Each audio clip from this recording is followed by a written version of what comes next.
Coming up on the show today, we're going to open the archives and take a look back into U.S. history as we dive into the American Revolutionary War. And then we're going to take a look into the Civil War, one of the bloodiest wars in U.S. history. And then we're going to turn the archives over to the haunted side and look at some of the real life ghost stories that people have experienced. And then we're going to take a look at some of the spookiest ghost towns right here in America. Today, it's November 22nd, 2025, and the Haunted Archives is coming at you right now. What's up, guys? Welcome back to another podcast series. This one is called the Haunted Archives.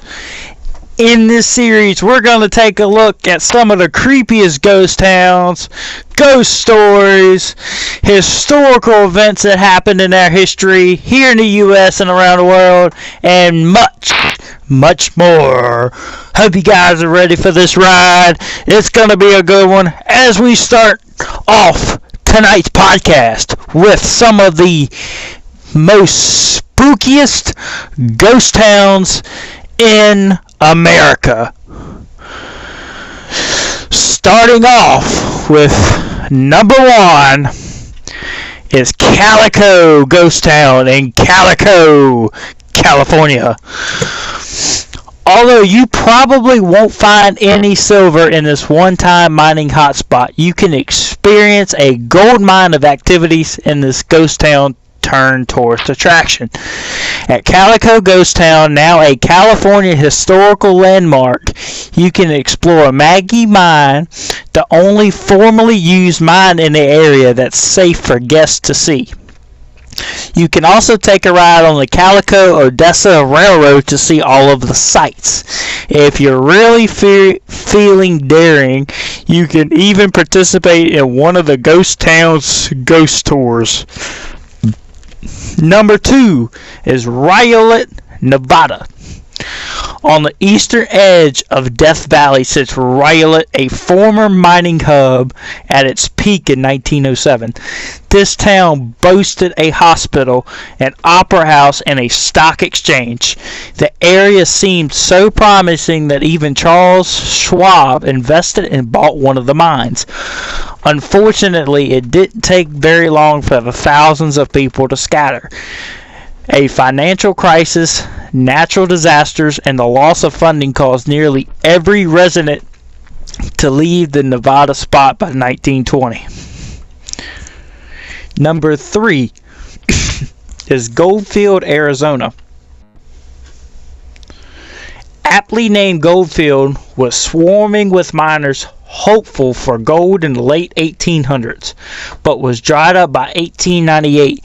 The area was inhabited and renamed Youngsburg in 1921, but was abandoned once again in 1926. In 1988, the defunct city took the route of a few other ghost towns and became a tourist attraction with a handful of activities, including a zip line, a reptile exhibit, and even horseback rides. There's also a museum, a saloon, and many other different merchants. Number four, we're looking at St. Elmo, Colorado. Formerly named Forest City, St. Elmo was once a bustling mining center with a population of 2,000 at its peak. By 1930, though, only 7 people reportedly resided there, including the family who ran the general store and the hotel. One who is rumored to haunt this place to this day, now privately owned and maintained, visitors can still swing by the small city, which is said to have some of the most paranormal activity in the state. Number 5 is the Terlingua in Texas. Though most of its residents fled after the market for Mercury crash, Terlingua actually remains fairly bustling.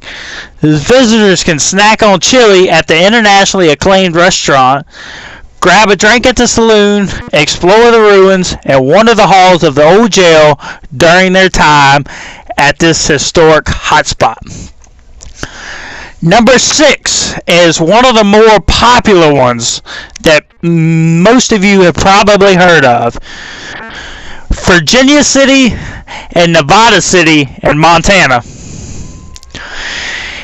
Interested in experiencing the mortal fear of trying to stay alive in the gunslinging Old West, the former residents of Calamity Jane, Virginia City has resisted change since 1863, with hundreds of historic buildings still standing. 1 mile down the road on Older Gulch is Nevada City, another town that boomed and busted thanks to the gold rush. Ride a train between the two cities where you can witness early settlers struggle to survive and actual historic events through living history shows like the hanging of Red Rieger.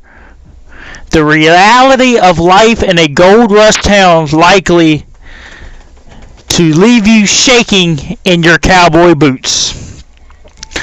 Number 7 is Bodie, California.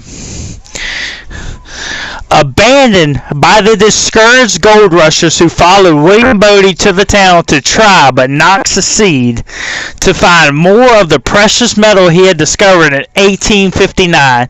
This well-known ghost town in California has been left eerily untouched for more than 150 years.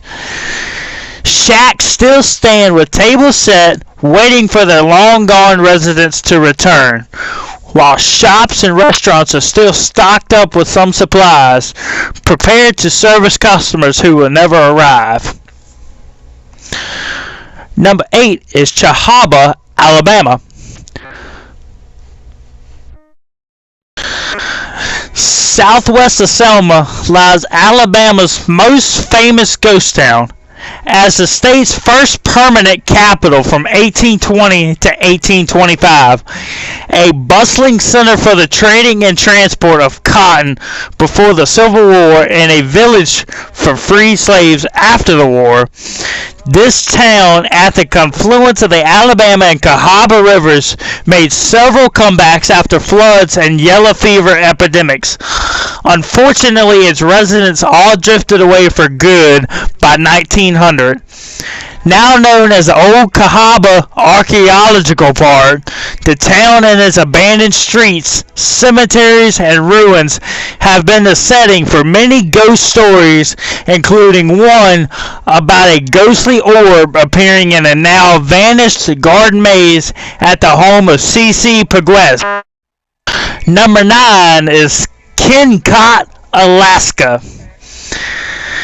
Considered the best remaining example of early 20th century copper mining, this mill town is at the end of a 60-mile dirt road in the middle of Alaska's massive Wrangell St. Elias National Park. From 1911 to 1938, Kennecott employed as many as 300 people in the mill town and 300 in the mines, processing nearly $200 million worth of copper as a company town, and included a hospital, general store, school, skating rink, tennis court, recreation hall, and dairy.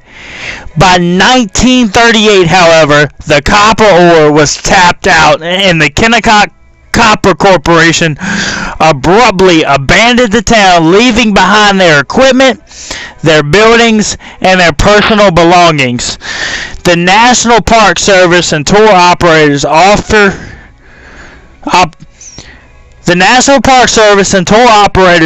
guided access to the 14-story concentration mill and several other historic buildings, telling tales of lucky fortunes, tenacious frontiersmen, and tragic endings in the remote wilderness.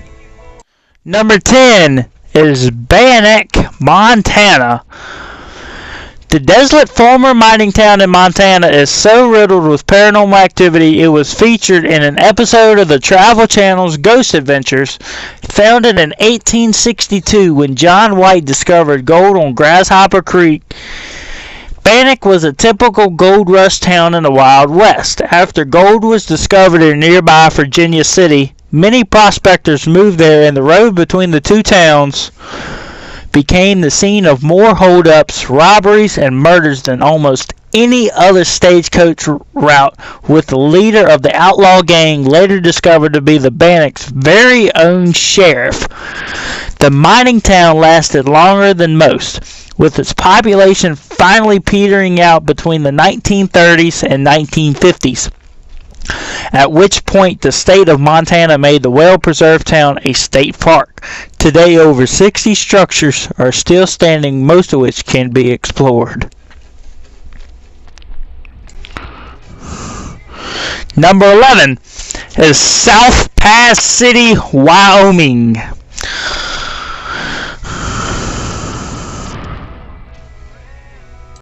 Another well-preserved mining town in the American West, South Pass City was founded in 1867 when the large Carissa gold deposit was discovered near the Sweetwater River. Located about 10 miles north of the Oregon Trail on the Continental Divide in the Rocky Mountains, throngs of prospectors soon descended on the area despite the severe conditions. Hoping to also strike it rich within a year, the population had swelled to about 2,000 people, mostly men, and saloons, brothels, and the boisterous and dangerous life of a frontier town were in full swing. Despite throwing themselves into the back-breaking work, the prospectors didn't find more large gold deposits, so by the mid-1870s only 100 people remained. Homes, stores, hotels, and saloons fell into disrepair, with the last of the pioneer families moving away in 1949. Today, a handful of residents have returned to live in South Pass City, and the South Pass City State Historic Site features more than 30 preserved historic structures dating from the city's heyday. Number 12 is Centralia, Pennsylvania. With smoke and noxious gases escaping from every nook and cranny, this Pennsylvania town has been smoldering since 1962, and its underground fire is expected to burn for 250 more years. A landfill burn gone awry sparked the fire in an abandoned coal mine, which quickly spread into the veins of the coal deposits that had once been the key to Centralia's prosperity. When the initial damage was done, the catastrophe had scorched 140 acres of the town and the surrounding area. Residents evacuated, homes were leveled, and the highway was closed down as the massive fire caused gaping sinkholes spewing fumes. Of the nearly 2,000 Centralia residents who were there within the mines caught fire, only 6 still remained, determined to make the few streets and buildings in this doomed town their home until they die. Number 13 is Thurmond, West Virginia. Thurmond's empty downtown belies the fact that 5 people still actually live in this West Virginia town. Now a ghost of the thriving community it used to be. Once a big stop on the Chesapeake and Ohio Railway, the invention of the diesel locomotive in the 1950s rendered its coal run railroad obsolete. The train depot is now a museum, Amtrak station, and visitor center for travelers who come to the region to raft on the New River Gorge National River. And the quaint Thurmond Historic District is on the National Register of Historic Places. Surprisingly untouched by modern development, Thurmond is a throwback to an American town of the past, an unsettling reminder of how prosperity can be fleeting. Number 14 is Glen Rio, Texas, and New Mexico. During the 1940s, 50s, and 60s, travelers packed Route 66, sending tens of thousands of people through Glen Rio, a tiny town on the border of Texas and New Mexico that offered motorists a road stop with gas stations, diners, bars, Western-themed motels, and even a dance hall. When I-40 was built in the 1970s, however, drivers now bypass the former overnight desert oasis. Listed on the National Register of Historic Places, the Glen Rio Historical District includes the old Route 66 roadbed and then 17 abandoned buildings, like the Little Drores Diner, the State Line Bar, and the State Line Motel. It's now broken signs announcing to non-existent motorists that it's the last in Texas or the first, depending on your direction of travel through the American West. Number 15 is Bolivarville, Florida. Cleared of its natural forest in 1821 by Charles Bolaw to establish a 2,200-acre plantation to grow sugarcane, cotton, indigo, and rice. This East Florida land soon also housed the area's largest sugar mill, built by Bolow's son, John. Its title didn't last very long. However, as the Seminole Indians set fire to the plantation and mill in 1836 during the Second Seminole War, built of hardly local coquina rock, the mill's massive ruins now rise eerily among the large oak trees that have reclaimed the land in the 150-acre Bolo Plantation Ruins Historical State Park. While the crumbling foundations of the plantation house and the slave cabin show the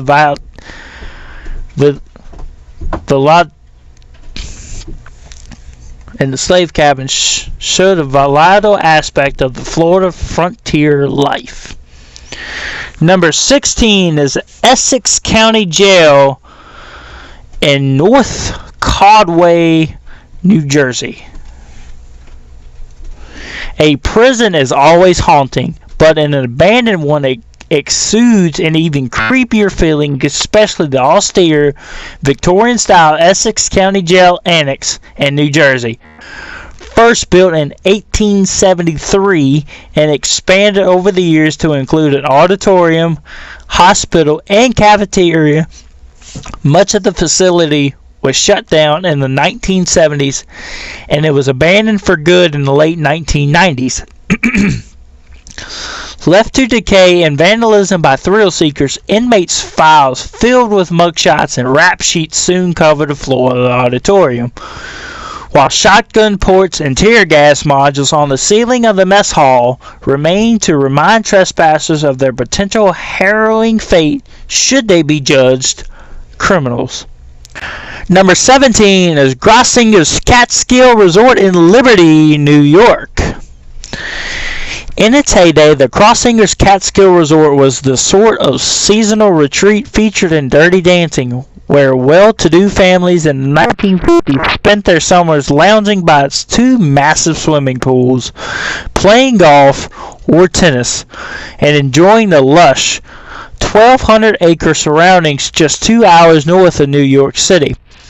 In the winters, it offered theater and skiing, the first place in the world to use artificial snow on its slopes. Of the cabins, cottages, hotel, landing strip, post office, and more that served the resort's hundreds of thousands of guests until it closed in the mid-1980s. A few exquisite places still remain undemolished or horribly vandalized. One is the stately Natorium, gorgeously overgrown with moss and ferns, with sunlight streaming through its windows and skylights onto the graffitied pool and abandoned lounge chairs. The other is the hotel's lobby and ballroom, where the twin staircases, massive fireplaces, and even a checkerboard ceiling suggest its former glory. If you listen hard enough, you might still hear the tinkling of cocktail glasses or the of heels dancing the foxtrot. And number 18, the Rolling Acres Mall in Akron, Ohio. Built in 1975 and expanded several times, the Rolling Acres Mall once housed more than 140 stores, a movie theater, and a food court. In 2008, the mall was closed and only 2 large retailers continued to operate, with all stores finally closing in 2013. Having changed owners several times and currently in the process of foreclosure, the once bustling mall will likely be demolished. Until then, the 1,300,000 square foot space remains an eerily empty relic of modern civilization, with its cracked glass ceilings letting in snow during winter storms, as if the structure stands alone in a post-apocalyptic wasteland. And that is 18 of the most spookiest ghost stories right here from America. That was a good list. Very good list.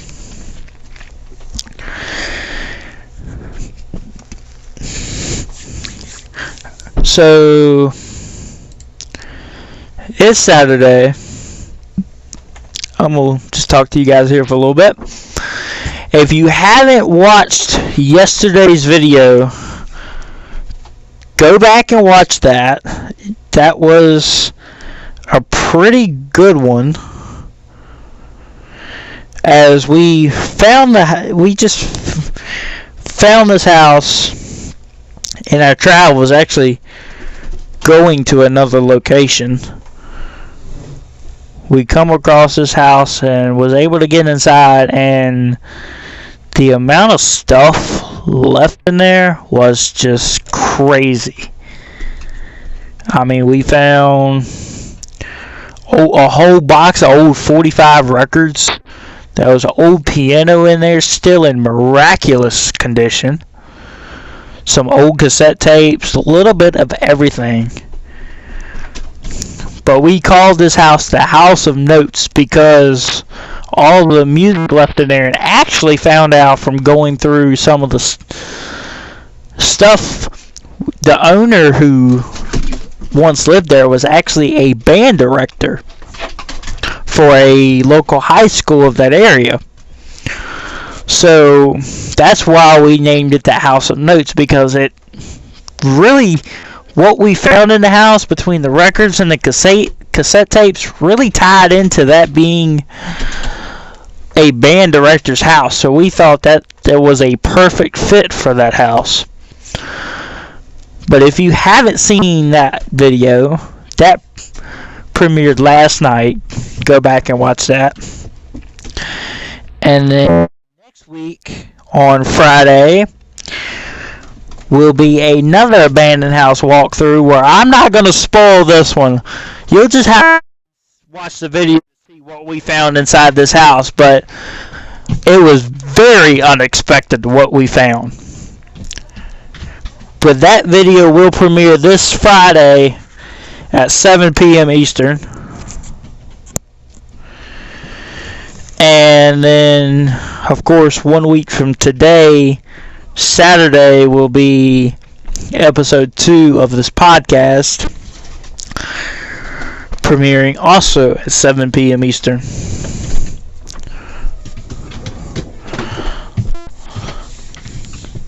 As we have some more to talk about tonight, a lot more to talk about tonight, and not going to spoil it. Y'all have to watch next week's episode to find out.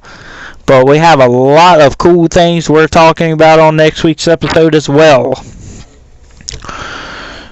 You'll just have to listen to next week's podcast to find out exactly what it is we're going to be talking about. But we do have, as we mentioned it before, numerous videos coming up for you guys. I mean, we got videos all the way up until January from investigations to abandoned houses to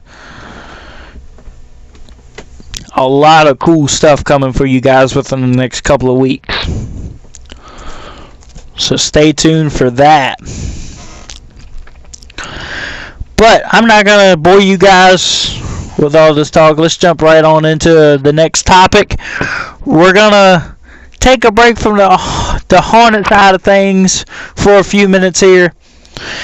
And we're going to jump into one of the most bloodiest and gruesomest wars in American history. This is by far one of my favorite wars to talk about. As you guys know, I'm a big history fanatic. I love history. I love anything to do with history, American history, just world history. I love it. I love talking about this stuff. It's one of my favorite things to talk about. So, getting into that, we're going to take a dive back almost 140 years ago to 1861 through 1865 into our very own Civil War. Now, this is, at the time, was a defining event in our nation's history. Between 1861 and 1865, 10,000 battles and engagements were fought across the continent from Vermont to New Mexico territory and beyond. The 4-year struggle between North and South made heroes of citizen soldiers, forever changed the role of women in society, and freed more than 3 million slaves. In the end, 620,000 or more Americans were left dead in its wake.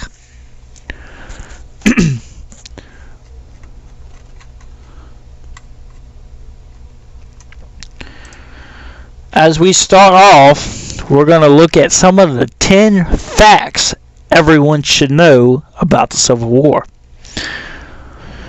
Fact number 1, obvious, the Civil War was fought between the northern and the southern states from 1861 to 1865.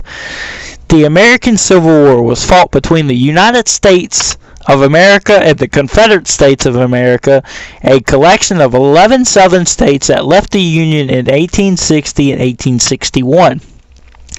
The conflict began primarily as a result of the long-standing disagreement over the institution of slavery.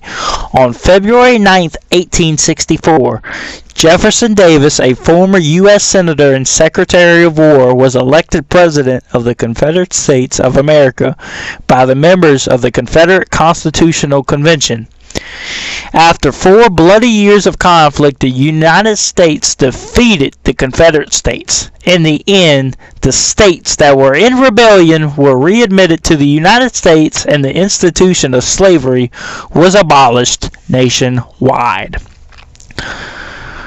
As y'all know this, the President of the United States during the Civil War was, in fact, Abraham Lincoln.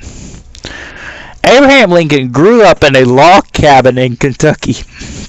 He worked as a shopkeeper and a lawyer before entering politics in the 1840s. Alarmed by his anti-slavery stance, 7 southern states seceded soon after he was elected president in 1860, with 4 more states to follow. Lincoln declared that he would do everything necessary to keep the United States united as one country. He refused to recognize the southern states as an independent nation, and the Civil War erupted in the spring of 1861. On January 1st, 1863, Lincoln issued the Emancipation Proclamation, which freed the slaves in the areas of the country that shall then be in rebellion against the United States. The Emancipation Proclamation laid the groundwork for the eventual freedom of slaves across the country. Lincoln won re-election in 1864 against opponents who wanted to sign a peace treaty with the southern states. On April 14, 1865, Lincoln was shot by assassin John Wilkes Booth, a Southern sympathizer.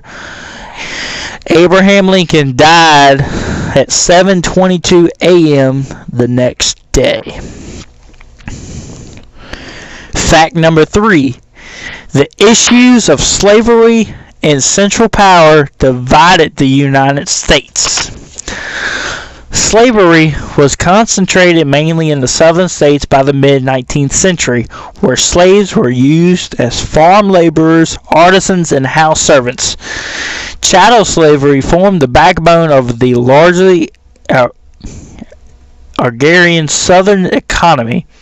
In the northern states, industry largely drove the economy. Many people in the North and the South believed that slavery was immoral and wrong, yet the institution remained, which created a large chasm on the political and social landscape. Southerners felt threatened by the pressure of Northern politicians and abolitionists, who included the zealot John Brown, and claimed that the federal government had no power to end slavery, impose certain taxes, force infrastructure improvements, or influence Western expansion against the wishes of the state governments. While some Northerners felt that Southern politicians wielded too much in the House and the Senate and that they would never be appeased, still, from the earliest days of the United States through the antebellum years, politicians on both sides of the major issues attempted to find a compromise that would avoid splitting of the country and ultimately avert a war. The Missouri Compromise, the Compromise of 1850, the Kansas-Nebraska Act, and many others, all failed to steer the country away from secession and war. In the end, politicians on both sides of the aisle dug in their heels. 11 states left the United States in the following order and formed the Confederate States of America: South Carolina, Mississippi, Florida, Alabama, Georgia, Louisiana, Texas, Virginia, Arkansas, North Carolina, and Tennessee. Fact number 4 is that the Civil War began when Southern troops bombarded Fort Sumter, South Carolina. When the Southern states seceded from the Union, war was still not a certainty. Federal forts, barracks, and naval shipyards dotted the southern landscape. Many regular Army officers clung tenaciously to their posts rather than surrender their facilities to the growing Southern military presence. President Lincoln attempted to resupply these garrisons with food and provisions by sea. The Confederacy learned of Lincoln's plans and demanded that the forts surrender under threat of force. When the U.S. soldiers refused, South Carolinians bombarded Fort Sumter in the center of Charleston Harbor. After a 34-hour battle, the soldiers inside the fort surrendered to the Confederates. Legions of men from North and South rushed to their respective flags in the ensuing patriotic fervor. Fact number 5. The North had more men and war materials than the South. At the beginning of the Civil War, 22 million people lived in the North, and 9 million people, nearly 4 million of whom were slaves, lived in the South. The North also had more money, more factories, more horses, more railroads, and more farmland. On paper, these advantages made the United States much more powerful than the Confederate States. However, the Confederates were fighting defensively on territory that they knew well. They also had the advantage of the sheer size of the Southern Confederacy, which meant that the Northern armies would have to capture and hold vast quantities of land across the South. Still, the Confederacy maintained some of the best ports in North America, including New Orleans, Charleston, Mobile, Norfolk, and Wilmington. Thus, the Confederacy was able to mount a stubborn resistance. Fact number 6. The bloodiest battle of the Civil War was the Battle of Gettysburg, Pennsylvania. The Civil War devastated the Confederate States. The presence of vast armies throughout the countryside meant that livestock, crops, and other staples were consumed very quickly. In an effort to gather fresh supplies and relieve the pressure on the Confederate garrison at Vicksburg, Mississippi, Confederate General Robert E. Lee launched a daring invasion of the North in summer of 1863.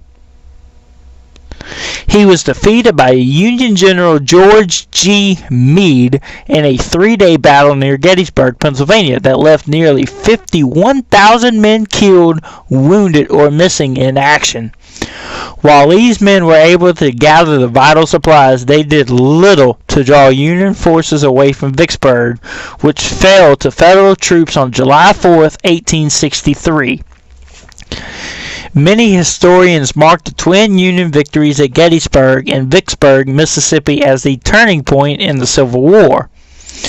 In November of 1863, President Lincoln traveled to the small Pennsylvania town and delivered the Gettysburg Address, which expressed firm commitment to preserving the Union and became one of the most iconic speeches in American history.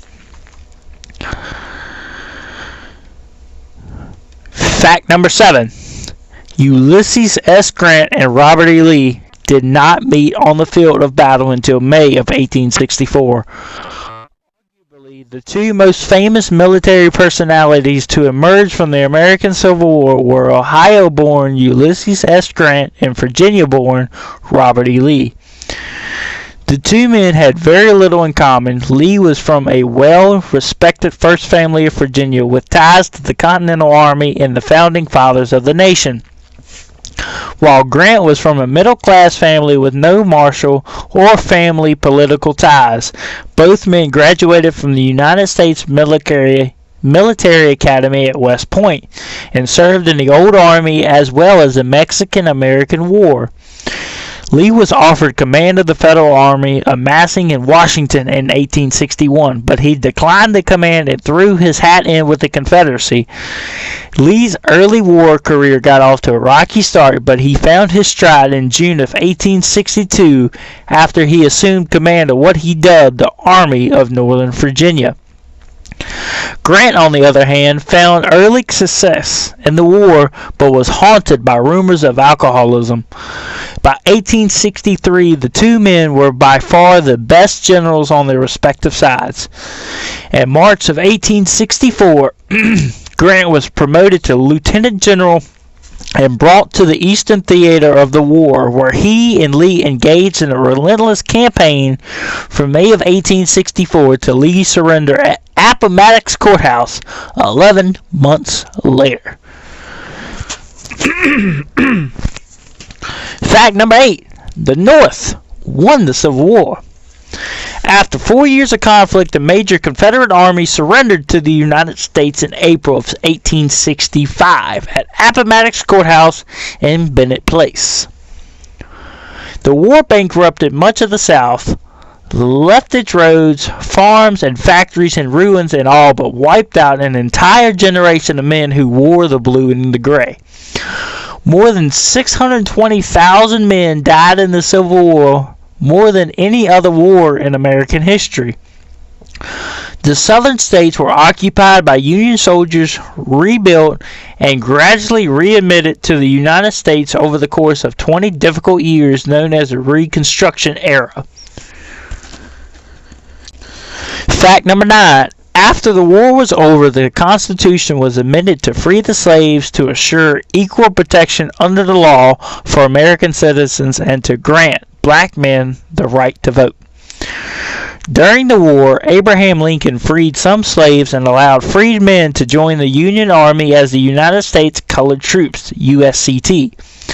It was clear to many that it was only a matter of time before slavery would fully be abolished. As the war drew to a close, but before the southern states were readmitted to the United States, the northern states added the 13th, 14th, and 15th Amendments to the Constitution. The amendments are also known as the Civil War Amendments. The 13th Amendment abolished slavery in the United States. The 14th Amendment guaranteed that citizens would receive equal protection under the law. And the 15th Amendment granted black men the right to vote. The 14th Amendment has played an ongoing role in American society as different groups of citizens continue to lobby for equal treatment by the government. Fact number 10, many Civil War battles today are threatened by development.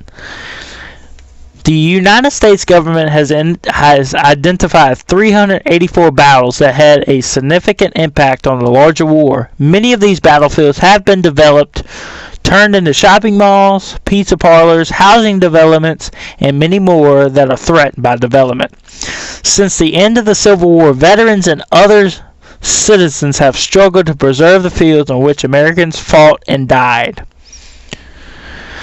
The American Battlefield Trust and its partners have preserved tens of thousands of acres of battlefield land.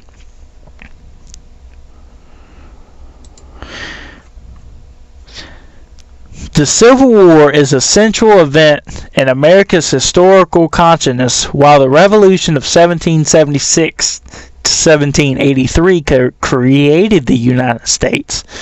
The Civil War of 1861 and 1865 determined what kind of nation it would be. The war resolved two fundamental questions left unresolved by the Revolution: whether the United States was to be a dissolvable confederation of sovereign states or an indivisible nation with a sovereign national government, and whether this nation, born of a declaration that all men were created equal, right to liberty, would continue to exist as the largest slaveholding country in the world. Northern victory in the war preserved the United States as one nation and ended the institution of slavery that had divided the country from its beginning.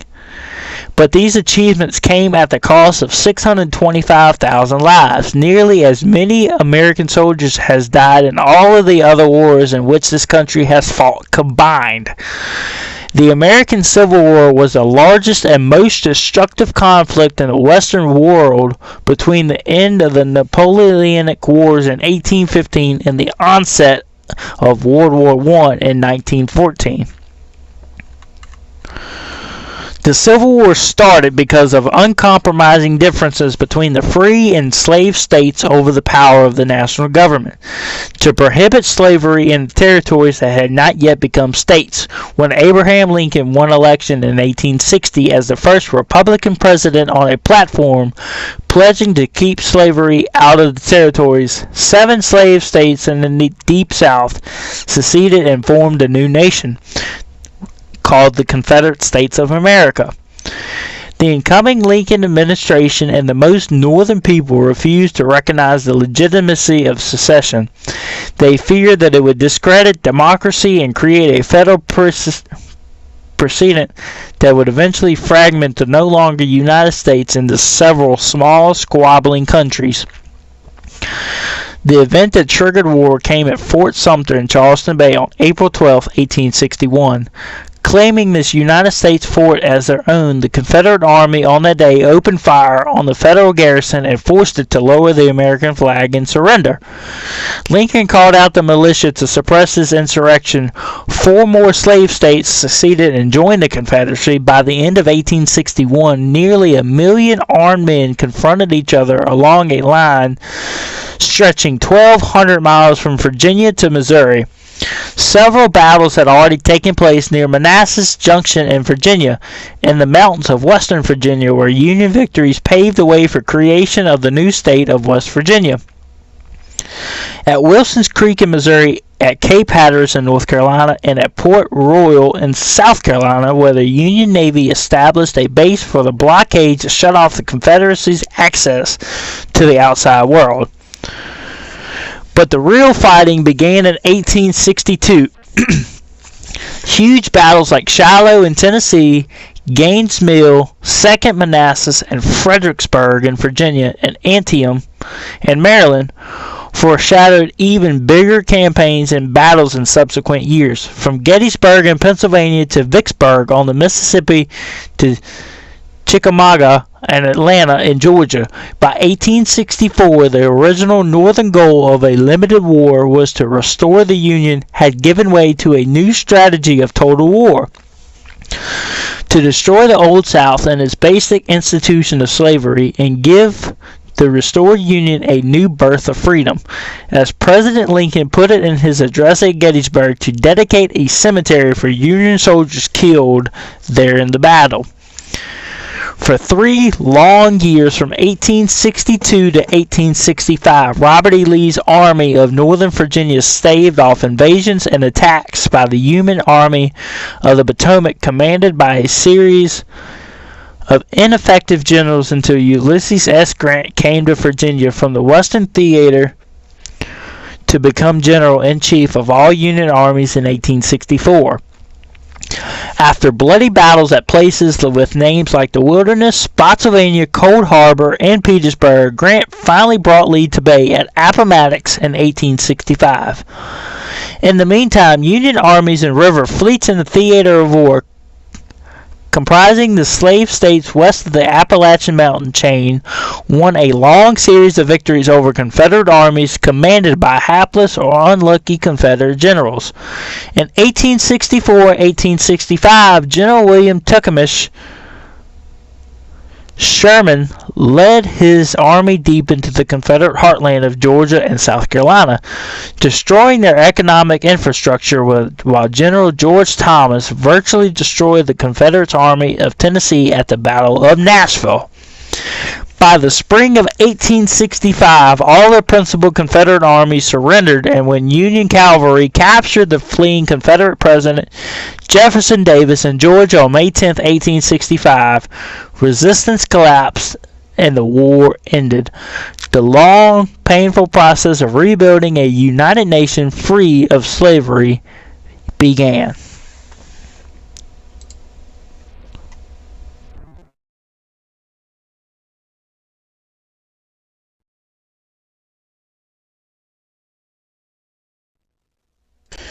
Now we're going to take a look at the trigger events of the Civil War.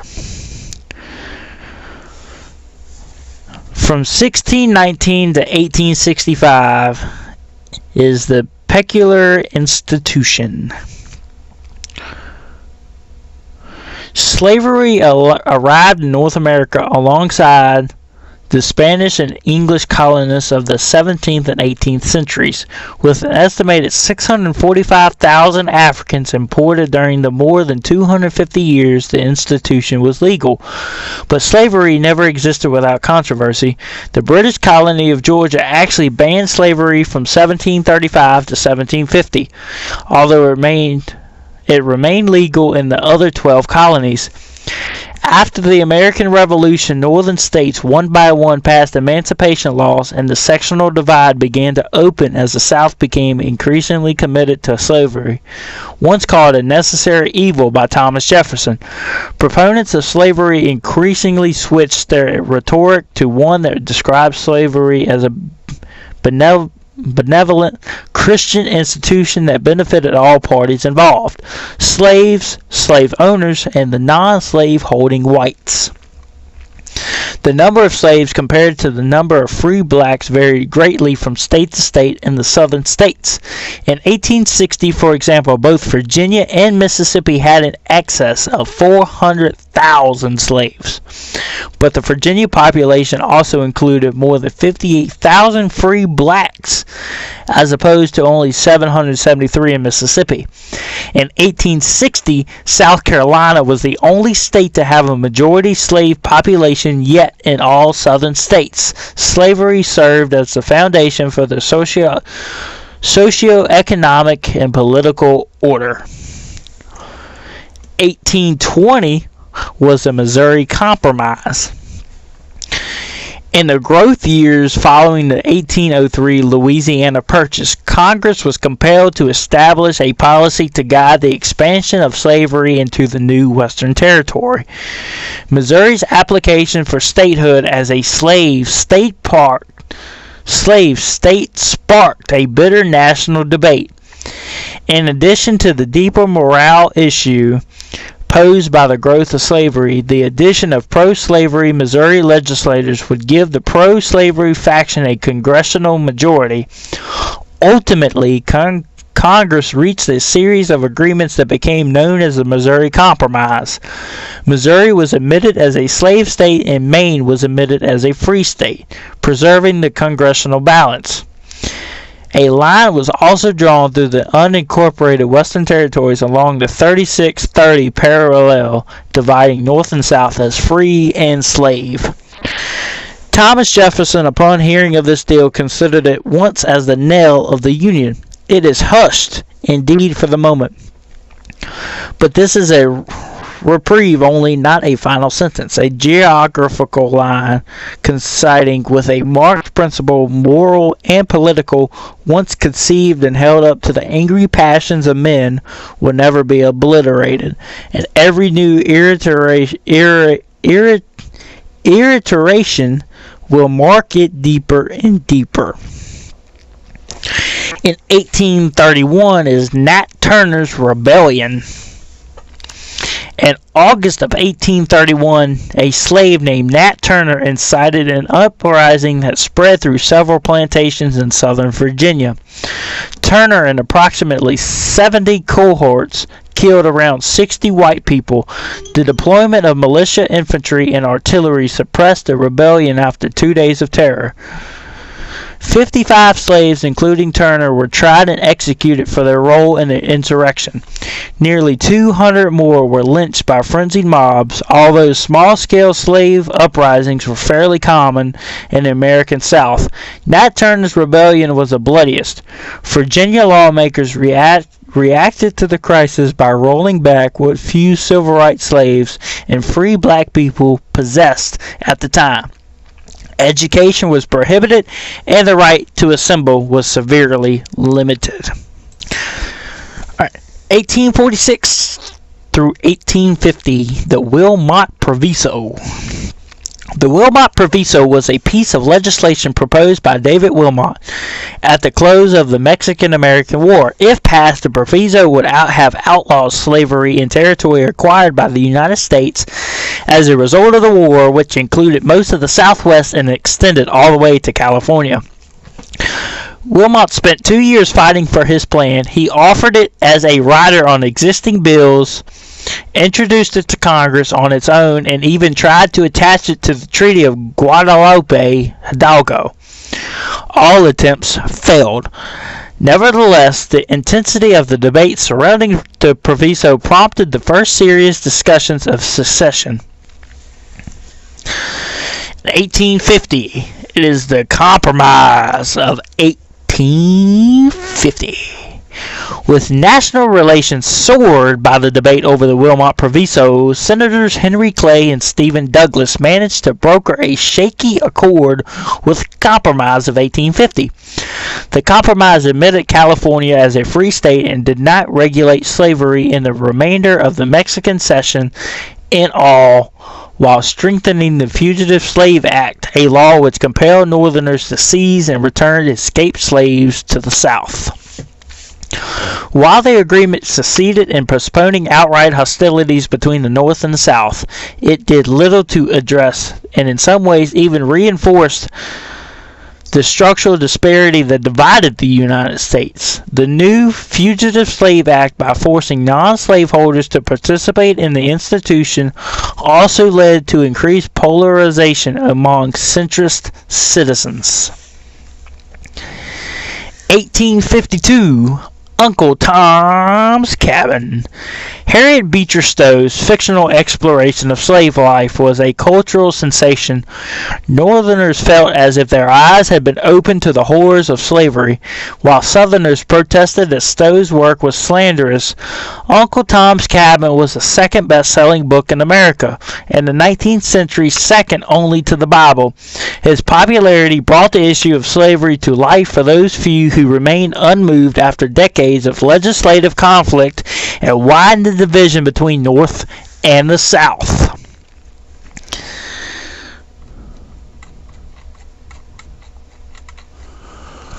In 1854 through 1859, Bleeding Kansas. The Kansas-Nebraska Act of 1854 established Kansas and Nebraska as territories and set the stage for Bleeding Kansas by its adoption of popular sovereignty. Under popular sovereignty, it is the residents of the territories who decide by popular referendum if the state is to be free or enslaved. Settlers from the North and the South poured into Kansas, hoping to swell the numbers on their side of the debate.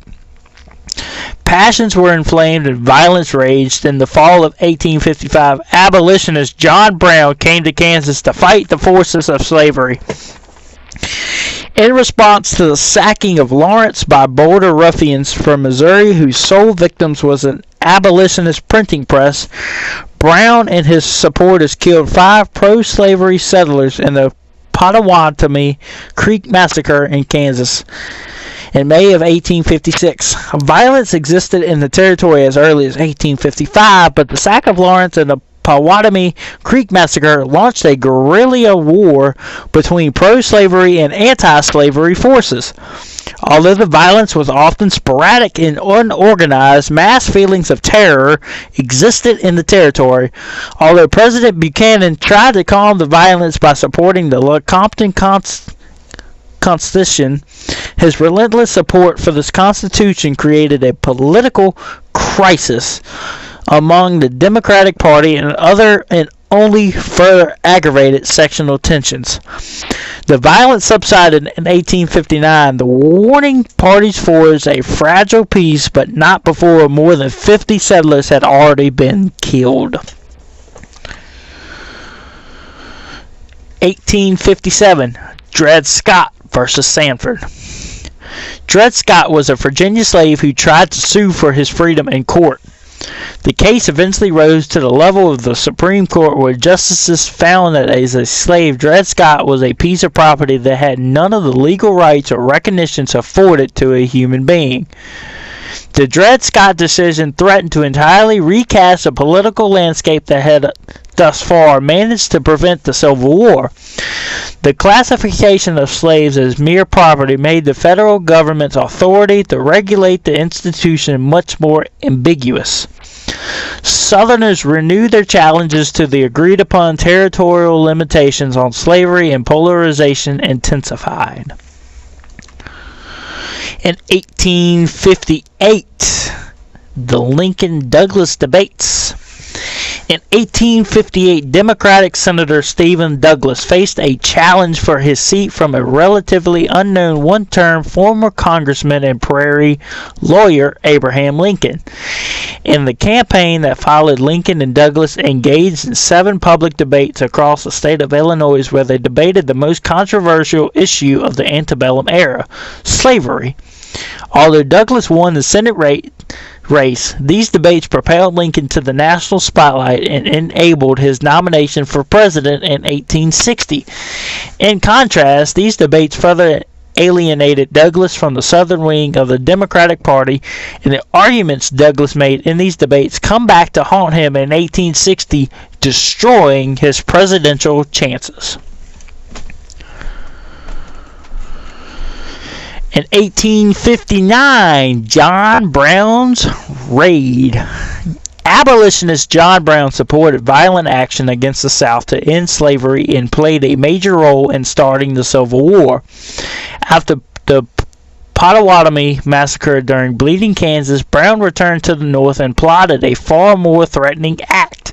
In October 1859, he and 19 supporters, armed with Beecher Bibles, led a raid on the Federal Armory and Arsenal at Harper's Ferry, Virginia.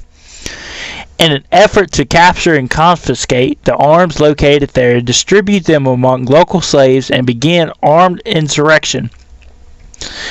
A small force of U.S. Marines led by Colonel Robert E. Lee put down the uprising. There were casualties on both sides. 7 people were killed and at least 10 more were injured before Brown and the 7 of his remaining men were captured. On October 27th, Brown was tried for treason against the state of Virginia, convicted and hanged in Charlestown on December 2nd. In 1863, Abraham Lincoln was elected president by a considerable margin in 1860, despite not being included on many Southern ballots. As a Republican, his party's anti-slavery outlook struck fear into many Southerners. On December 20th, 1860, a little over a month after the polls closed, South Carolina seceded from the Union. 6 more states followed by the spring of 1861. 1861 comes the Battle of Fort Sumter. With succession, several federal forts, including Fort Sumter in South Carolina, suddenly became outposts in a foreign land. Abraham Lincoln made the decision to send fresh supplies to the beleaguered garrisons. On April 12, 1861, the Confederate warships turned back the supply convoy to Fort Sumter and opened a 34-hour bombardment on the stronghold. The garrison surrendered on April 14th. The Civil War was now officially underway. On April 15th, Lincoln called for 75,000 volunteers to join the Northern Army. Unwilling to contribute troops, Virginia, Arkansas, North Carolina, and Tennessee dissolved their ties to the federal government.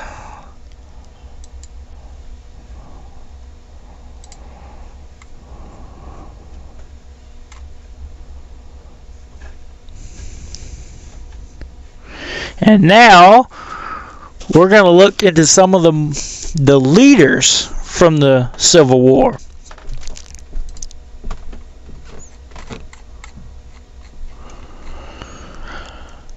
Of course, you got Abraham Lincoln.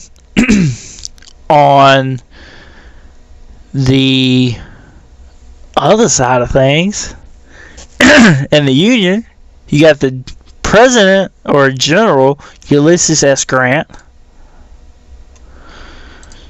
On the Confederate side, you got General Robert E. Lee.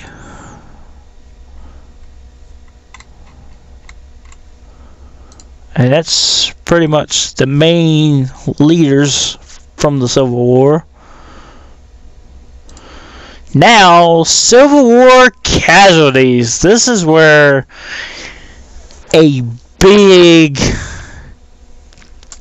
this is the big part of the Civil War. The casualties. How many people actually died during the war? Like I said earlier, this was the most bloodiest, gruesomest, most just deathing war in American history. More people was killed in this war than any other war combined in our history.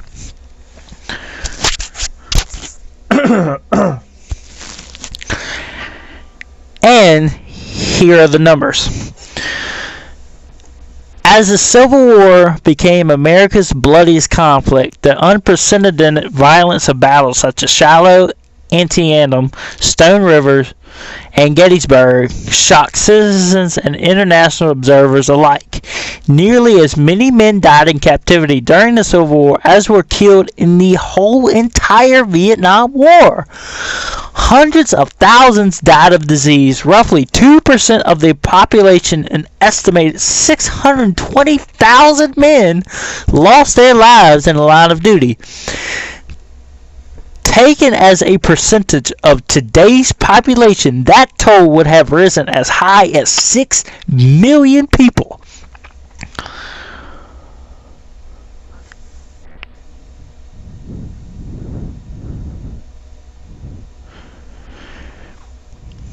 I'm going to read off some of the casualties throughout some of the wars in our history. The Gulf War, 258. Spanish-American War, 2446. Afghanistan, 6,626. The Mexican War, 13,283. The War of 1812, 20,000. The Revolutionary War, 25,000. Korean War, 36,560. World War One, 116,516. World War II, 405,229. Civil War, 620,000. That's 215,000 more men died in the Civil War than World War II. 620,000 in one war between 4 years. That's insane. By far the bloodiest, gruesome, most death-defying war we have ever seen as being the United States. That's not something to be proud of. But then again, what can we do? There was a lot of slavery and like everything else going on. People could not get along back then like most people do today. Most people get along today, but some obviously do not, obviously. But the Civil War, by far, the most casualties ever seen in an American war. Here's some of the battle casualty numbers from the Civil War. Vicksburg, a total of 19,233 men killed. Second Manassas, 22,180 killed. Antietam, 22,717. Stones River, 23,515. Shiloh, 23,746. Chancellorsville, 24,000. The Wilderness, 29,800. Spotsylvania, 30,000. Chickamauga, 34,624. Gettysburg, 51,000. More American soldiers became casualties at the Battle of Gettysburg than in the Revolutionary War and the War of 1812 combined. That's just one battle.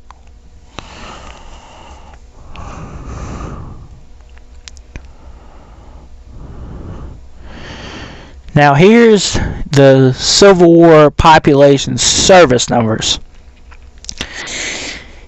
In the South, 490,309 were either killed, wounded, captured, or missing. 591,810 served. 5,881 were eligible but did not serve. On the northern side, 596,670 were killed, wounded, captured, or missing. 1,532,278 served. 2,430,924 were eligible but did not serve in the war. Confederate military deaths by state. Virginia, over 30,000 deaths. North Carolina, over 30,000 deaths. South Carolina, 17,000. Georgia, 7,000. Florida, about 2,500. Alabama, 28,000. Mississippi, 8,000. Louisiana, 3,000. Texas, 2,000. Arkansas, 6,000. Tennessee, 3,000. And other border states, less than 1,000. Union military deaths by state. Arkansas, California, Colorado, Connecticut, Delaware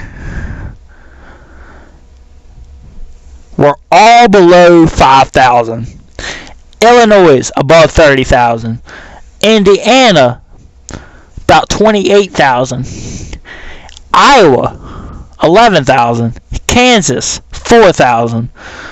Kentucky 10,000. Maine 10,000. Maryland 5,000. Kentucky, I already said it. Massachusetts 10,000. Michigan 13,000. Minnesota 3,000. Missouri 14,000. New Hampshire and New Jersey both under 5,000. Now New York, Ohio, and Pennsylvania were over 30,000, as New York being the highest at 38,000 casualties. Rhode Island, Tennessee, Vermont, West Virginia were all below 5,000. Wisconsin about 11,000, and colored troops were around 32,000. Some of those were from combat deaths, some of them were from diseases. It was a total estimated 1.5 million casualties reported during the Civil War.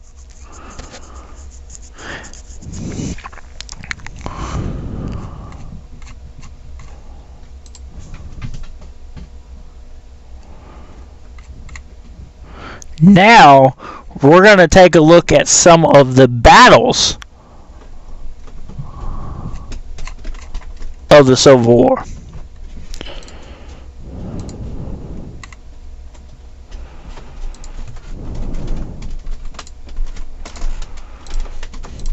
Starting off with Gettysburg, July 1st through July 3rd, 1863. The Battle of Gettysburg marked the turning point of the Civil War. With more than 50,000 estimated casualties, the three-day engagement was the bloodiest single battle of the conflict. Union victory, Gettysburg, ended Confederate General Robert E. Lee's ambitious second quest to invade the North and bring the Civil War to a swift end. The loss there dashed the hopes of the Confederate States of America to become an independent nation. After a year of defensive victories in Virginia, Lee's objective was to win a battle north of the Mason-Dixon line in the hopes of forcing a negotiated end to the fighting. His loss at Gettysburg prevented him from realizing that goal. Instead, the defeated general fled south with a wagon train of wounded soldiers straining toward the Potomac. Union General Meade failed to pursue the retreating army, missing a critical opportunity to trap Lee and force a Confederate surrender. The bitterly divisive war raged on for another 2 years. On June 3rd, soon after his celebrated victory over Major General Joseph Hooker at the Battle of Chancellorsville, Robert E. Lee led his troops north in his second invasion of enemy territory. The 75,000-man Army of Northern Virginia is in high spirits. In addition to seeking fresh supplies, the depleted soldiers look forward to availing themselves of food from the bountiful fields and Pennsylvania farm country. Sustenance the war-ravaged landscape of Virginia can no longer provide. Hooker also heads north, but he is reluctant to engage with Lee directly after the Union's humiliating defeat at Chancellorsville. The evasiveness is of increasing concern to President Abraham Lincoln. Hooker is ultimately relieved of command in late June. His successor, Major General George Gordon Meade, continues to move the 90,000-man Army of the Potomac northward, following orders to keep his army between Lee and Washington, D.C. Meade prepares to defend the routes to the nation's capital if necessary, but he also pursues Lee. On June 15th, 3 corps of Lee's army crossed the Potomac, and by June 28th, they reached the Susquehanna River in Pennsylvania. While Lee loses precious time awaiting intelligence on Union troop positions from his errant cavalry commander, General Jeb Stuart, a spy informs him that Meade is actually very close. Taking advantage of major local roads which conveniently converge at the county seat, Lee orders his army to Gettysburg. During the battle, July 1st, early that morning, a Confederate division under Major General Henry Heth marches toward Gettysburg to seize supplies. In an unplanned engagement, they confront Union cavalry. General John Buford slows the Confederate advance until the infantry of the Union 1 and 6 Corps under Major John F. Reynolds arrives. Reynolds is killed in action. Soon, Confederate reinforcements under Generals A.P. Hill and Richard Ewell reach the scene. By late afternoon, the wool-clad troops are battling ferociously in the sweltering heat. 30,000 Confederates overwhelm 20,000 Federals, who fall back through Gettysburg and fortify Cemetery Hill south of town. July 2nd, on the second day of the battle, the Union defends a fishhook-shaped range of hills and ridges south of Gettysburg. The Confederates wrap around the Union position in a longer line. That afternoon, Lee launches a heavy assault commanded by Lieutenant General James Longstreet on the Union left flank. Fierce fighting rages at Devil's Den, Little Round Top, the Wheat Field, the Peach Orchard, and Cemetery Ridge as Longstreet's men close in on the Union position. Using their shorter interior lines, Union 2 Corps Commander Major General Winfield S. Hancock and others move reinforcements quickly to blunt Confederate advances on the Federal right. Confederate demonstrations escalate into full-scale assaults on East Cemetery Hill and Culp's Hill. Although the Confederates gain ground on both ends of their line, the Union defenders hold strong positions as darkness falls. July 3rd. Believing his enemy to be weakened, Lee seeks to capitalize on the previous day gains with renewed attacks on the Union line. Heavy fighting resumes on Culp's Hill as Union troops attempt to recapture ground lost the previous day.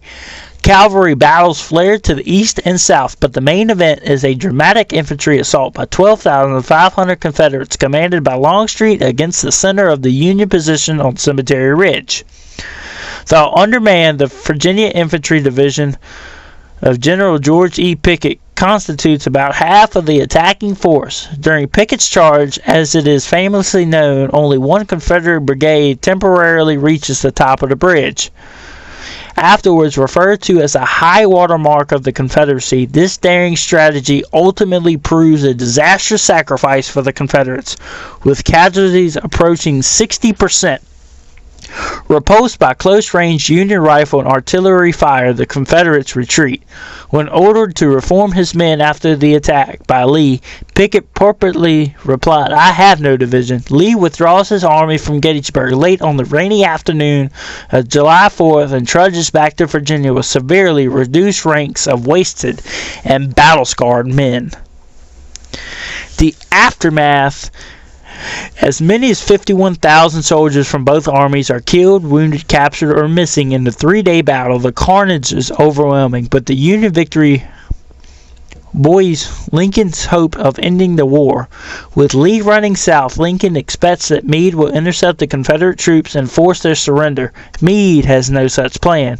Even as Lee's escape is hampered by flooding on the Potomac, Meade does not pursue them. Lincoln learns of this missed opportunity on July 12th. He laments, We had only to stretch forth our hands and they were ours." Months later, in November 1863, a portion of Gettysburg battlefield becomes a final resting place for the Union dead.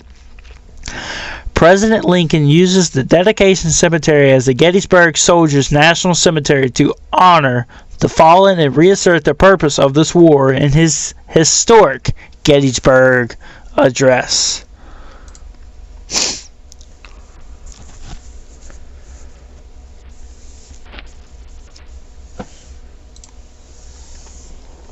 The next one is going to be Antietam. Antietam, the deadliest one-day battle in American military history, showed that the Union could stand against the Confederate Army in the Eastern Theater. It also gave President Abraham Lincoln the confidence to issue the preliminary Emancipation Proclamation at a moment of strength rather than desperation. Inconclusive, General Robert E. Lee committed his entire force to the battle, while Major General George B. McClellan sent in less than three-quarters of his. With the full commitment of McClellan's troops, which outnumbered the Confederates 2-1, the battle might have had a more definitive outcome. Instead, McClellan's half-hearted approach allowed Lee to hold ground by shifting forces from threat to threat. Lee invaded Maryland in September 1862 with a full agenda. He wanted to move the focus of fighting away from the South and into federal territory. Victories there could lead to the capture of the federal capital in Washington, D.C. Confederate success could also influence impending congressional elections in the North and persuade European nations to recognize the Confederate States of America. On the other side, President Abraham Lincoln was counting on McClellan to bring him the victory he needed to keep Republican control of the Congress and issue a preliminary Emancipation Proclamation. Before the battle, the first Confederate invasion of the Union-held territory is not going as planned. After a Union victory at the Battle of South Mountain and a Confederate victory at the Battle of Harper's Ferry, Confederate General Robert E. Lee opts to make one last stand in the hopes of salvaging his Maryland campaign. With federal forces closing in from the east, Lee selects strategic ground near Antietam Creek and orders his army to converge there. A mile east of the town of Sharpsburg, the creek meanders through the hilly but open countryside, good for long-range artillery and moving infantry. The water is deep, swift, and crossable only at three stone bridges, making it a natural defensible location. On September 15th, Lee positions his men behind the creek and waits for McClellan to arrive. On the afternoon of September 16th, Union General George B. McClellan sets his army in motion, sending Major General Joseph Hooker's Fourth Corps across Antietam Creek to find Lee's left flank. At dusk, Hooker bumps into Confederate General John Bell Hood's division, and the two forces skirmish until dark. The following morning, McClellan attacks. During the battle, September 17th, the Battle of Antietam begins at dawn when Hooker Union Corps mounts a powerful assault on Lee's left flank. Repeated Union attacks and equally vicious Confederate counterattacks sweep back and forth across Miller's cornfield and the West Woods. Hooker sees thousands of Federals felled in the corn rows, where every stalk of corn in the northern and greater part of the field was cut as closely as could have been done with a knife, and the slain lay in rows precisely as they had stood in their ranks a few moments before.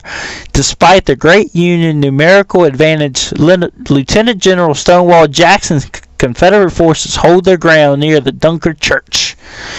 Meanwhile, towards the center of the battlefield, Union assaults against the sunken road pierce the Confederate center after a terrible struggle for this key defensive position. Unfortunately for the Union, this temporal advantage in the center is not followed up with further advances, and eventually the Union defenders must abandon their position. In the afternoon, the third and final major assault by Major General Ambrose E. Burnside's 9th Corps pushes over a bullet-strewn stone bridge at Antietam Creek. Just as Burnside's forces begin to collapse, the Confederate right Major General A.P. Hill's division charges into battle after a long march from Harper's Ferry, helping drive back the assault and saving the day for the Army of Northern Virginia. The aftermath: there are more than 22,000 casualties at the Battle of Antietam. Doctors at the scene are overwhelmed. Badly needed supplies are brought in by Nurse Clara Barton, known as the Angel of the Battlefield. During the night, both armies tend their wounded and consolidate their lines. In spite of his diminished ranks, Lee continues to skirmish with McClellan on September 18th, while removing his wounded south of the Potomac River. Late that evening and on September 19th, after realizing that no further attacks are coming from McClellan, Lee withdraws from the battlefield and slips back across the Potomac into Virginia. McClellan sends Major General Fitz-John Porter to mount a cautious pursuit, which is repulsed at the Battle of Shepherdstown. While the Battle of Antietam is considered a tactical draw, President Lincoln claims a strategic victory. Lincoln has been waiting for a military success to issue his preliminary Emancipation Proclamation. He takes his opportunity on September 22nd. The proclamation, which vows to free the slaves of all states still in rebellion as of January 1st, 1863. Will forever change the course of the war and the nation by marrying the Union cause with an attack on the institution of slavery. Hesitant to support a pro-slavery regime, England and France declined to form an alliance with the Confederate States of America. After McClellan fails to pursue Lee on his retreat south, Lincoln loses faith in his general. Weeks later, he names Burnside commander of the Army of the Potomac.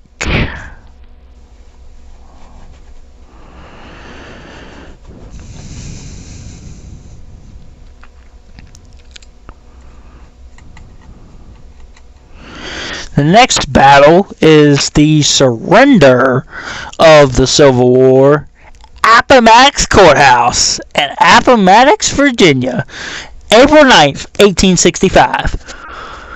Trapped by the Federals near Appomattox Courthouse, Confederate General Robert E. Lee surrendered his army to Union General Ulysses S. Grant, precipitating the capitulation of other Confederate forces and leading to the end of the bloodiest conflict in American history.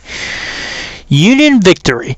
Lee's former surrender to Grant at Appomattox Courthouse on April 9, 1865, brought the war in Virginia to an end. While this event is considered the most significant surrender of the Civil War, several other Confederate commanders had to capitulate and negotiate paroles and amnesty for Southern combatants before President Andrew Johnson could officially proclaim an end to the Civil War. That formal declaration occurred 16 months after Appomattox on August 20th, 1866. General Lee's final campaign began on March 25, 1865, with a Confederate attack on Fort Stedman near Petersburg. General Grant's forces counterattacked a week later on April 1st at Five Forks, forcing Lee to abandon Richmond and Petersburg the following day. The Confederate Army's retreat moved southwest along the Richmond and Danville Railroad. Heavily outnumbered by the enemy and low on supplies, Lee was in dire trouble. Nevertheless, he led a series of grueling night marches, hoping to reach supply trains in Farmville, Virginia, and eventually joined Major General Joseph E. Johnston's army in North Carolina. Union troops captured the valuable supplies at Farmville on April 7th. On April 8th, the Confederates discovered that their army was blocked by Federal cavalry.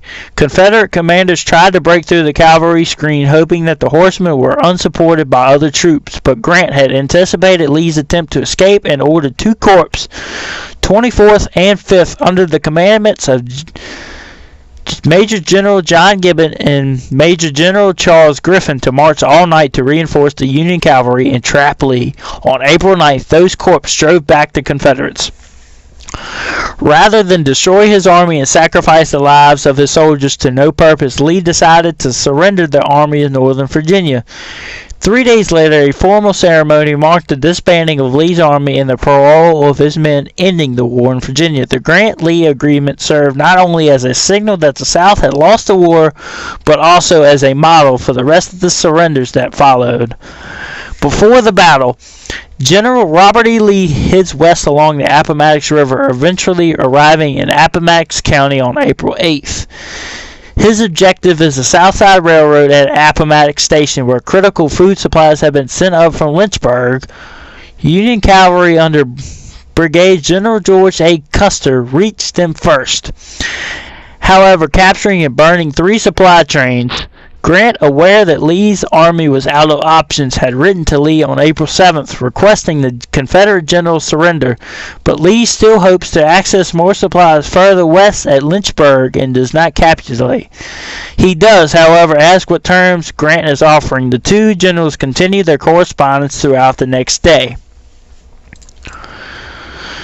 April 9th, approximately 9,000 Confederate troops under Major General John B. Gordon deploy in the fields west of the village before dawn and wait. Before 8 a.m., Major General Brian Grimes of North Carolina successfully launches an attack against Union cavalry under Major General Philip Sheridan.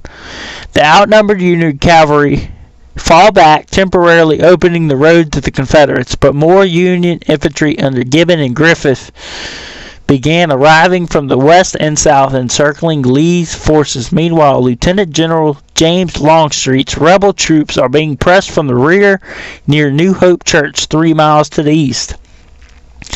General Ulysses S. Grant's goal of cutting off and destroying Lee's army is within reach.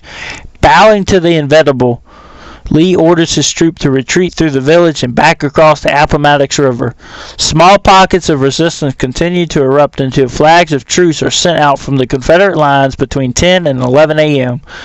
Lee and Grant exchange messages and agreed to meet at the Wilmer McLean home at Appomattox Courthouse that afternoon. There, Lee surrenders the Army of Northern Virginia. The surrender of Lee's Army of Northern Virginia sets the stage for the conclusion of the Civil War. Through the lenient terms, Confederate troops are paroled and allowed to return to their homes, while Union soldiers are ordered to refrain from overt celebration or taunting. These measures serve as a blueprint for the surrender and the remaining Confederate forces throughout the South. Although a formal peace treaty is never signed by the cabinet, combatants, the submission of the Confederate armies ends the war and begins the long and arduous road towards reunification of North and the South. And that's gonna do it for our historical session on the most bloodiest, gruesomest, deathliest war of American history, the Civil War.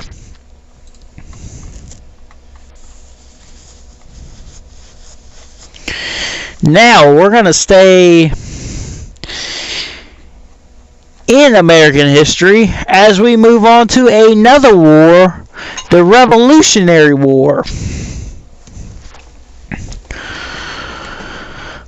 What we're going to look at in the Revolutionary War is the causes of the war, declaring independence, the turning point at Saratoga, the stalemate in the North, battle in the South, and the revolution and how the war draws to a close. The Revolutionary War from 1775 to 1783, also known as the American Revolution, arose from growing tensions between residents of Great Britain's 13th North American colonies and the colonial government, which represented the British Crown. Skirmishes between British troops and colonial militiamen in Lexington and Concord in April of 1775 kicked off the armed conflict, and by the following summer the rebels were waging a full-scale war for their independence. France entered the American Revolution on the side of the colonists in 1778, turning what had essentially been a civil war into an international conflict.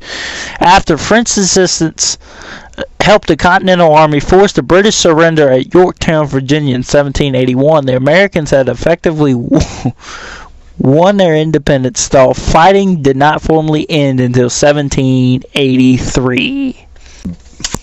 Causes of the Revolutionary War.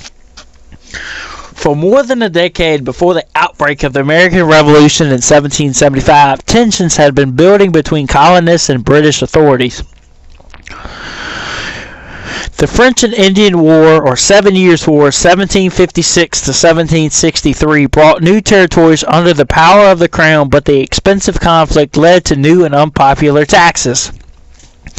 Attempts by the British government to raise revenue by taxing the colonies, notably the Stamp Act of 1765, the Townshend Acts of 1767, and the Tea Act of 1773, met with heated protest among many colonists who resented their lack of representation in Parliament and demanded the same rights as other British subjects. Colonial resistance led to violence in 1770 when British soldiers opened fire on a mob of colonists, killing 5 men in what was known as the Boston Massacre. After December 1773, when a band of Bostonians altered their appearance to hide their identity, boarded British ships and dumped 342 chests of tea into the Boston harbor during the Boston Tea Party, an outraged Parliament passed a series of measures known as the Intolerable or Coercive Acts, designed to reassert imperial authority in Massachusetts. In response, a group of colonial delegates, including George Washington of Virginia, John and Samuel Adams of Massachusetts, Patrick Henry of Virginia, and John Jay of New York, met in Philadelphia in September 1774 to give voice to their grievances against the British Crown. The First Continental Congress did not go so far as to demand independence from Britain, but it denounced taxation without representation, as well as the maintenance of the British Army in the colonies without their consent. It issued a declaration of the rights due every citizen, including life, liberty, property, assembly, and trial by jury. The Continental Congress voted to meet again in May 1775 to consider further action, but by that time violence had already broken out. On the night of April 18, 1775, hundreds of British troops marched from Boston to nearby Concord, Massachusetts, in order to seize an arms catch. Paul Revere and other riders sounded the alarm, and colonial militiamen began mobilizing to intercept the redcoats. On April 19th, local militiamen clashed with British soldiers in the battles of Lexington and Concord in Massachusetts, marking the shot heard round the world that signified the start of the Revolutionary War. Declaring independence. When the Second Continental Congress convened in Philadelphia, delegates including new additions Benjamin Franklin and Thomas Jefferson voted to form a Continental Army with Washington as its commander-in-chief. On June 17th, in the Revolution's first major battle, colonial forces inflicted heavy casualties on a British regiment of General William Howe at Breed's Hill in Boston. The engagement, known as the Battle of Bunker Hill, ended in brutal encouragement to the revolutionary cause. Throughout that fall and winter, Washington forces struggled to keep the British contained in Boston, but artillery captured at Fort Ticonderoga in New York helped shift the balance of that struggle in late winter. The British evacuated the city in March 1776, with Howe and his men retreating to Canada to prepare a major invasion of New York. By June 1776, with the Revolutionary War in full swing, a growing majority of the colonists have come to favor independence from Britain. On July 4th, the Continental Congress voted to adopt the Declaration of Independence, drafted by a 5-man committee including Franklin and John Adams, but written mainly by Thomas Jefferson. That same month, determined to crush the rebellion, the British government sent a large fleet along with more than 34,000 troops to New York. In August, Howe's redcoats routed the Continental Army on Long Island. Washington was forced to evacuate his troops from New York City by September. Pushed across the Delaware River, Washington fought back with a surprise attack in Trenton, New Jersey on Christmas night and won another victory at Princeton to revive the rebels' flagging hopes, making winter quarters at Morristown.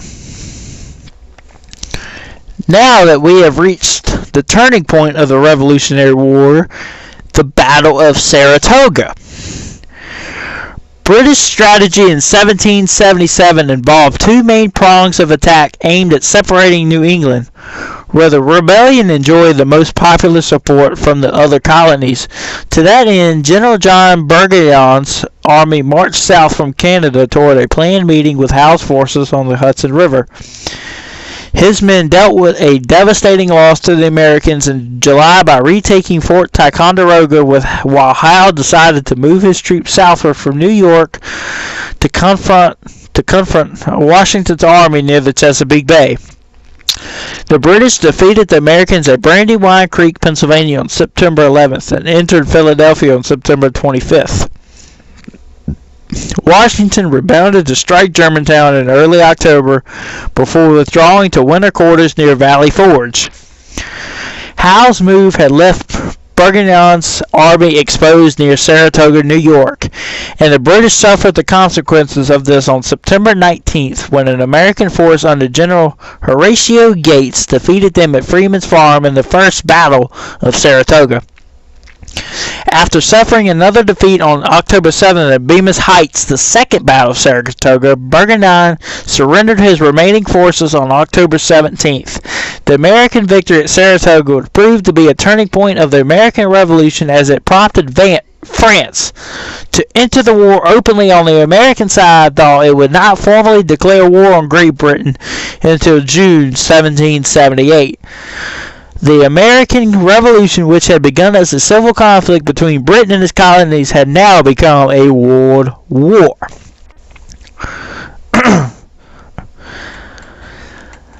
Stalemate in the North, Battle in the South, 1778 to 1781. During the long, hard winter at Valley Forge, Washington's troops benefited from the training and discipline of the Prussian military officer Baron Frederick von Steuben, sent by the French, and the leadership of the French aristocrat Marquis de Lafayette on June 28, 1778, as British forces under Sir Henry Clinton, who had replaced Howe as supreme commander, attempted to withdraw from Philadelphia to New York.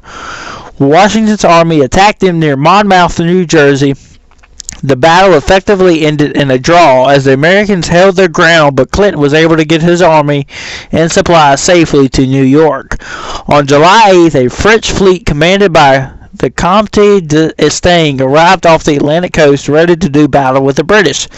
A joint attack on the British at Newport, Rhode Island in the late July failed, and for the most part the war settled into a stalemate phase in the North.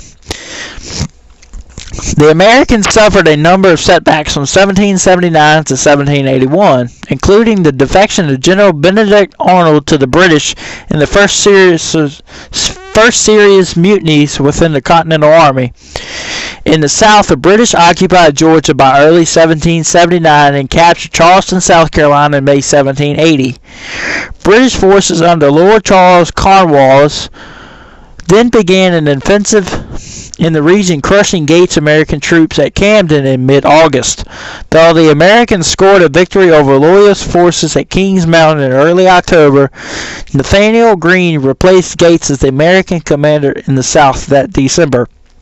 Under Greene's command, General Daniel Morgan scored a victory against a British force led by Colonel Banastre Tarleton at Cowpen, South Carolina on January 17, 1781.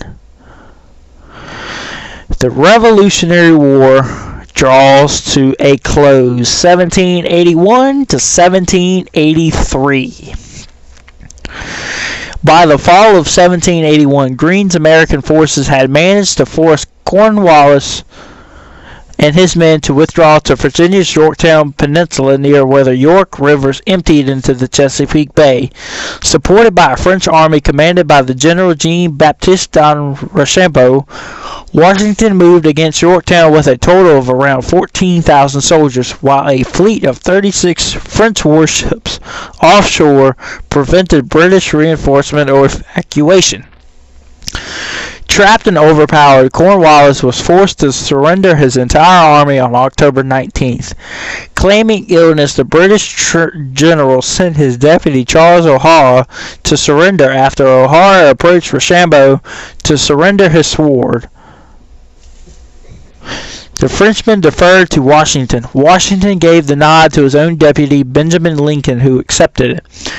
Though the movement for American independence effectively triumphed at the Battle of Yorktown, contemporary observers did not see that as a decisive victory yet. British forces remained stationed around Charleston, and the powerful main army still resided in New York, though neither side would take decisive action over the better part of the next 2 years. The British removal of their troops from Charleston and Savannah in the late 1782 finally pointed to the end of the conflict. British and American negotiators in Paris signed preliminary peace terms in November, and on September 3, 1783, Great Britain formally recognized the independence of the United States in the Treaty of Paris. At the same time, Britain signed separate peace treaties with France and Spain, which had entered the conflict in 1779, bringing the American Revolution to a close after 8 long years. And that is some history on the American Revolutionary War. As I said before, guys, I'm a big history fanatic. I love history. Anything like this I get to talk about just amuses me. I'm so honored to talk about this stuff. I love diving into history of our past and learning more and more about things each time I talk about it. I learn a lot more than what I did before. Then again, with this and the Civil War especially, some of that I read, I didn't even know. So a lot of the stuff from the Civil War I just learned today while reading this to you guys.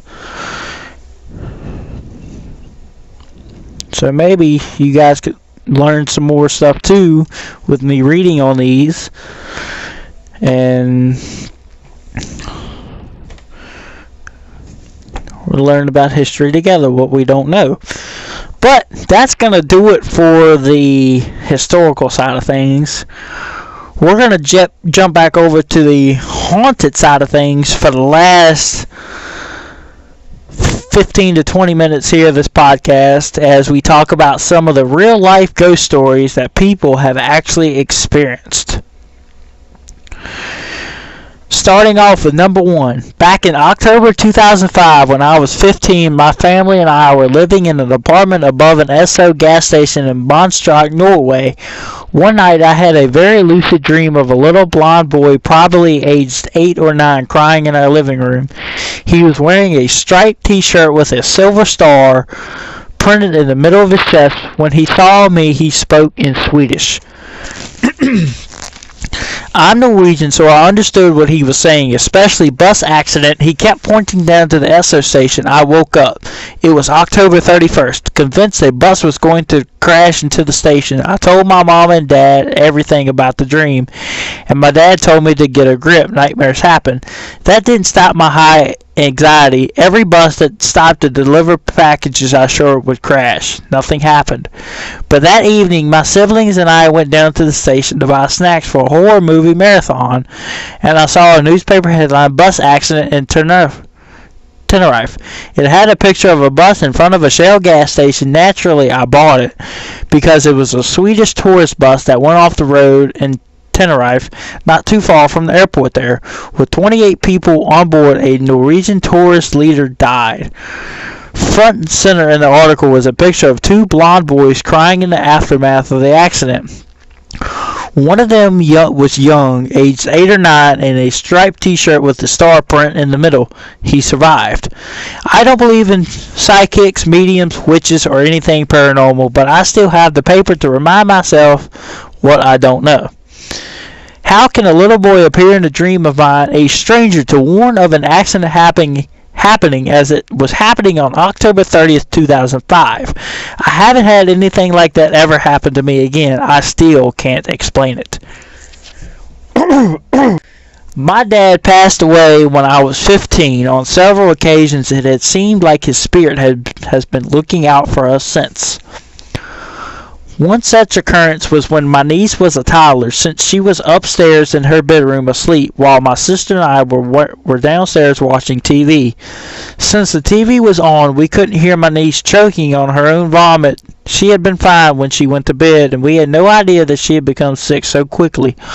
All of a sudden, a framed picture of my dad as a baby dropped from where it was hung on the staircase, the frame shattering all over the stairs. We ran to clean up the glass. When closer to her room, we could hear my niece in distress.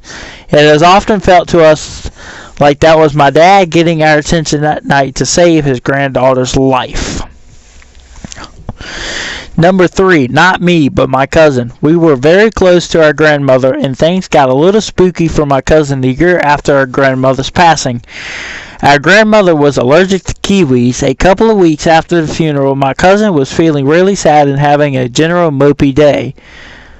She went to the fridge where she had a 4-pack of kiwis and took 2 and ate them. The next day, she went back to her fridge for breakfast and saw that the package still open had 4 kiwis. Around the 1-year anniversary of her passing, my cousin spoke out loud to our grandmother before going to work, saying that she missed her. Upon her return home, she found a birthday card that my grandmother had written herself laying on the floor. The card had been safely stored inside of a book on a bookshelf, and there were no pets or other people living there besides my cousin. It was a very nice moment for her. Number 4. I've worked in historical houses for years. The number one question I'm always asked is if the house is haunted. I was always able to say no until one weird day. Keep in mind, I've always been respectful and remembered that this was once someone's home. People lived, loved, and died here.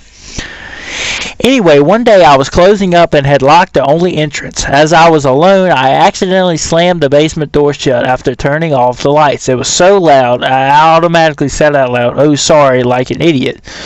Then I heard a woman on the floor above me laughing. Again, I was completely alone. At least I amused the spirit. She knew I meant no harm. I was never scared there, as I always stayed respectful and was left alone.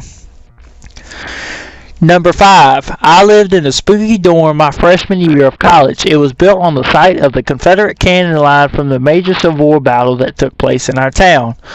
So it was bound to have some bad omens around. We had several things happen to us. For instance, my friends lived in the room next door. Nightly, their door would fly open. It did not matter if it was dead bolted, the door would fly open anyway. My friends would run into the hallway, but there was never anyone there.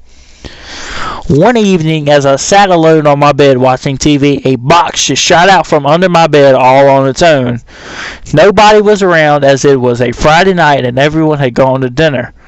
Perhaps the strangest was one weekend when things went from spooky to downright scary. My friends next door were both going out of town. I knew this, but as I sat at my desk, there was knocking coming through the wall. I thought they were still there, so I played along and knocked back a few times. Each time, I was met with more knocks. When I texted them about it, they were both confused. They had already left the campus and no one was in their room. Number 6. When I was 13, my family stayed at a friend's old farmhouse while traveling through the area. When I was going to bed, my mother told me that someone had once passed away in the room I was sleeping in. Then she wished me good night. After I finally fell asleep, I was woken to the feeling of a hand pressing onto my forehead as if my temperature was being taken. I felt it touch my hair. When I opened my eyes, there was a shadow of a woman beside the bed leaning over me. In the dark, I thought it was my mother, so I just tried to brush her away and went back to sleep. The next morning, when I asked why she came into the room so late, she told me that she hadn't. She had actually gone to bed right after me. Number 7. One night shortly after my good friend passed away, I was sitting on the edge of my bed and suddenly he was sitting right next to me. He told me he was okay and that I would be okay too. I asked him what it was like to die. I don't remember what he said or anything else after that. I woke up the next morning normally in bed. I wasn't tired when it happened and was totally sober. He came to me. It meant everything. Number 8. Little did my parents know when they purchased their 1911 dream home, their second-born would be best friends with the little girl in the attic. Ever since I can remember, I've known things I shouldn't be able to and have seen things that weren't technically there. As a young child, my parents played these things off as my imaginary friends. Time went on, I grew up, but my imaginary friends never went away. One friend in particular stayed close to me for a very long time. She began peering in my doorway at age 3, and she aged alongside me years after the little girl first appeared. My family and I were cleaning out our basement. Above the exposed rafters, my brother uncovered a stack of old photographs. On top of this pile of dusty images was my imaginary best friend, and beside her face was a name, Jane. Jane would come into my room almost nightly. She would walk down the attic steps, stare at me through my doorway, and enter my room, sometimes playing with my things but always praying at the foot of my bed. Jane would finish her nightly visit by walking down the stairs to the family living area. When our alarm was set, she would set the motion sensors off. Still, my parents never believed me. They said it was dust. I spent the next few years sleeping with my lights on so Jane wouldn't startle me so much. As soon as I aged, I began to see her less and less. At 15, I stopped seeing her altogether. She became more of a feeling or her voice, as I would hear at times of struggle, a spirit I credit with saving my life more than once. After finding her photograph, it became my most prized possession, and I stored it in a china cabinet in our kitchen. It wasn't the most secure location. One afternoon when I was 15, our kitchen had a fire and the stack of pictures burned. In adulthood, I started stretching my psychic muscles and seeing things again, which reassured me the whole time wasn't just my imagination and made me long for Jane, who I had last seen 20 years ago. I began to want to know if I could prove through documentation that she was really a natural person who died in childhood. Thankfully, with time, genealogical websites became very proficient, and I researched my house and the family who lived there. Then, in an obituary in a 1918 newspaper, I found her. Jane Hill Patrick was born on January 19, 1903, and died on January 24, 1918, of rheumatic fever. She died in my home. The address was listed in her obituary because her wake was held in our house. She died at 15, the same age I was when I stopped seeing her and when the picture burned. Thankfully, through my research, I located her brother's child. Her now 90-year-old nephew had only heard stories of his aunt. However, he did have a photograph. He graciously shared with me the only known remaining image of her. The face I saw was unmistakable. It was my earliest friend and my favorite spirit, Jane. Number 9. Hauntings were part of my childhood experience. My siblings and I all had our very own individual encounters. My very first memory was when I was 6 and my bed started to shake really bad, and it happened regularly. I usually hid very still and very quiet under the heavy wool blankets in my bed. This time was too much, and instead of hiding, I just started to scream as I laid there. I recall seeing my sisters open my bedroom door and just stand there with their big eyes and mouth agape. My mom ran in and turned the light in, and my bed felt like it dropped. My sisters later said that I had screamed that there was an earthquake under my bed. From then on, things got very weird. Lights and stereos would blast on, and we'd take refuge outside until my parents came home from work, or my older siblings come back from wherever they'd been. We never felt able to go down the hallway without running. It felt like a being was there, always watching and waiting. Number 10. And the last one on this list. I swear my mom is still present in my dad's house. She died in 2007, and we played her favorite song 3 Times a Lady by Lionel Richie. At her funeral, late on the night after her funeral, I was watching the music channels and that song came on. I changed channels quickly as I was obviously still emotional, and as I did, all the sympathy cards on the shelves moved, and as though someone had run their hand across them, I put the song back on. Since then, every now and then she'll make herself known. All my old posters come off the wall. In the night, my very heavy CD rack has been pushed over, and sometimes my bed shifts as though someone has sat down on it. I find it comforting. And that is some of the ghost stories told by people. But that was a good list. Everything we talked about tonight was good. I hope you guys enjoyed all of that as we dove into some haunted history and haunted stories and some ghost towns, and then went into the little and the Revolutionary War, talking about all the casualties, battles, just the overall history that those two wars brought to our states here in America, and how the United States became to be what it is today. But on that note, I'm going to send it off with this. Always, no matter what, love the people that you have in your life, because you never know how long they're going to be here. You never know. You just don't know. But as we send off tonight, it's Thanksgiving week. We're just a couple days away from Thanksgiving, and I hope you guys have a great and wonderful Thanksgiving with your family or whoever you're spending it with. Hope it's a fantastic day for y'all. Just go out there, enjoy the family time, live, laugh, and love each other and be together as much as you can. But from that, like I said,